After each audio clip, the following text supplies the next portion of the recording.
வருகையோ சமீபம், காலத்தின் வேகமோ துரிதம். சீடர்கள் நாம் இதை உணர்வோம், சிந்தித்து மறுரூபம் அடைவோம். இயேசுவின் வருகையோ சமீபம், காலத்தின் வேகமோ துரிதம். சீடர்கள் நாம் இதை உணர்வோம், சிந்தித்து மறுரூபம் அடைவோம். என்னிலே மறுரூபமே, என் தாயகம் இயேசுவை காணவே, என் தாயகம் இயேசுவை காணவே, என் தாயகம் இயேசுவை காணவே.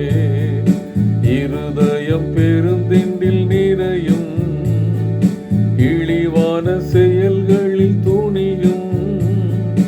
விழிப்புடன் வாழ்ந்திடும் எவர்க்கும் விண்ணக பரிசுகள் கிடைக்கும்.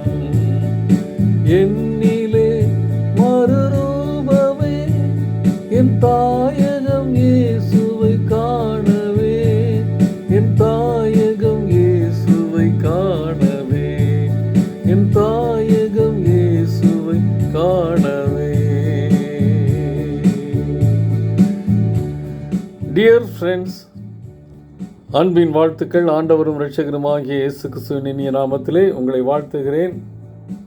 இந்த புதிய நாளிலையும் லூக்கா 17ஆம் அதிகாரத்தின் இறுதி பகுதியை நாம் தியானிக்க இருக்கின்றோம். அதில் சீடர்களுக்கு ஆண்டவர் மிக தெளிவாய் சொல்லுகிறார், என்னுடைய வருகையும் என்னுடைய நியாய தீர்ப்பும் எப்படி இருக்கும் என்பதை. ஒருவேளை அது ஆழமாக நாம் அதை புரிந்து கொள்ள முடியாவிட்டாலும் மேலோட்டமாக தியானிக்கும் பொழுது நாம் வருகைக்காகவும் அவருடைய நியாய தீர்ப்புக்காகவும் ஆயத்தப்பட வேண்டும். வருகைக்கு நாம் ஆயத்தப்பட்டிருக்க வேண்டும். நியாய தீர்ப்புக்கு தப்பித்துக் கொள்வதற்கு, ஆக்கினைக்கு தப்பித்துக் கொள்வதற்கு நாம் ஆண்டவருடைய பிரியம் செய்ய வேண்டும். இந்த இரண்டையும் செய்தோம்னா நம்ம கவலையற்று இருக்கலாம். விண்ணக பரிசை ஆண்டவர் நமக்கு தருவார். ஏற்கனவே சொல்லப்பட்டது போல ஆண்டவருடைய வருகை ரகசியமாக இருக்கும், காலம் நேரம் தெரியாது. ஆனால் அதே நேரத்தில் அவருடைய வருகைக்கான அந்த நாட்களிலே பூமி முழுவதும் அதை அறிந்து கொள்ளும் வண்ணமாக செயல்பாடுகள் இருக்கும்.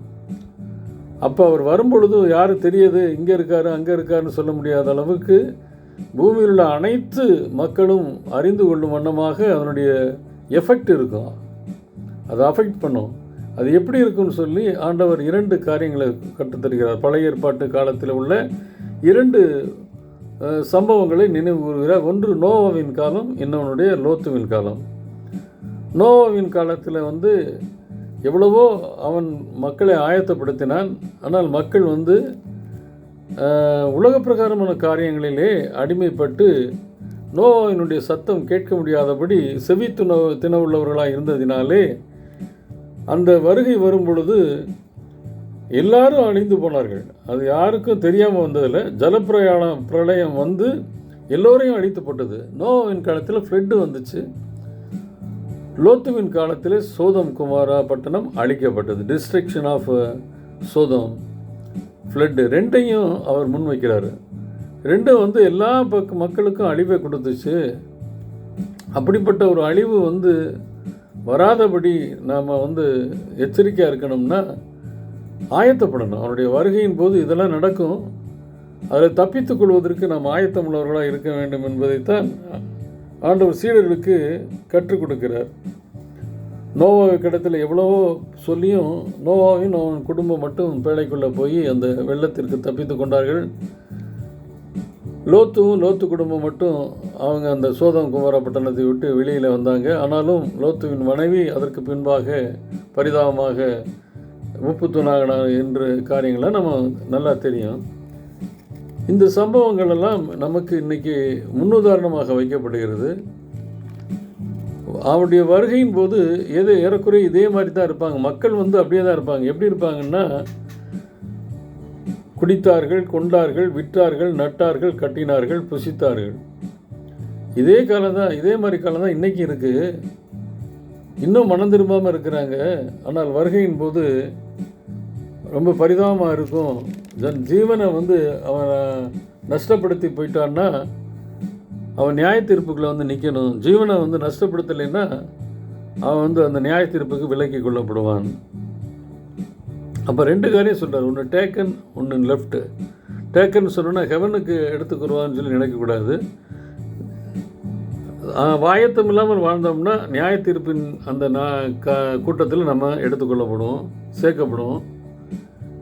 ஆயத்தத்தோடு வாழ்ந்தோம்னா அந்த நியாய தீர்ப்பிலேருந்து பிலீவர்லாம் கிங்டமுக்கு போயிடும். அவங்க அந்த நியாய தீர்ப்பில் விலக்களிக்கப்படுவார்கள். அதை தான் கேட்குறாங்க. இதெல்லாம் அந்த டேக்கன் அண்ட் லெஃப்ட் எங்கே நடக்கும்னு சொல்லி சீடர்கள் கேட்குறாங்க. அப்போ ஆண்டவர் சொல்கிறாரு, ஒரு பழைய பழமொழியை சொல்கிறார், பிணம் எங்கேயோ அங்கே கழுகுகள் வந்து கூடும்னு சொல்லி. இந்த நியாய தீர்ப்பில் உட்பட்டவங்க பூரா எடுத்து ஒரு இடத்துல கூடி வருவாங்க, அங்கே நியாய தீர்ப்பு இருக்கும் அப்படிங்கிறத இந்த பழமொழி மூலமாக அவர் விளக்குகிறார். நானும் நீங்களும் அந்த பிணங்கள் கூடுகிற இடத்துல பிணம் ஒரு பிணத்தை போல இல்லாதபடி உயிருள்ளவனாக ஆயத்தப்படுகிறவனாக இருக்கும் பொழுது அந்த நியாய தீர்ப்பின் நாட்களிலே நாம் தப்பித்து கொள்ள முடியும். இன்றைக்கு ஆண்டவர் சொல்கிறார், சீடர்களாகி நீங்கள் நோவின் காலத்தில் போல இல்லை லோத்தின் காலத்தில் போல இல்லாதபடி ஆண்டவருடைய பிரியம் செய்யுங்கள். அப்பொழுது நீங்கள் நித்திய ராஜ்யத்திற்குள்ளே அழைக்கப்படுவீர்கள். அப்படிப்பட்ட பெரிய சிலாக்கியத்தை பெறுவீர்கள் சொல்கிறாரு. நாம் இன்றைக்கு உணர்வோம். ராஜ்யத்தின் வருகை, ஆண்டவருடைய வருகை மிக சீக்கிரமாக இருக்கிறது என்பதை மட்டும் உணர்த்தப்படுகிறோம். நான் எப்போ வந்தாலும் சரி அந்த அழிவிலிருந்து தப்பித்துக் கொள்வதற்கு ஆண்டவரே உம்மை விசுவாசிப்பதிலும் உமக்குள்ளே நிலைத்திருப்பதிலும் உம்முடைய பார்வையில் உத்தமனாக இருப்பகவும் எனக்கு உதவி செய்யும் சொல்லி கேட்போம். கர்த்தர் நம்மை சரியான பாதையில் நடத்துவாராக. ஆமீன்.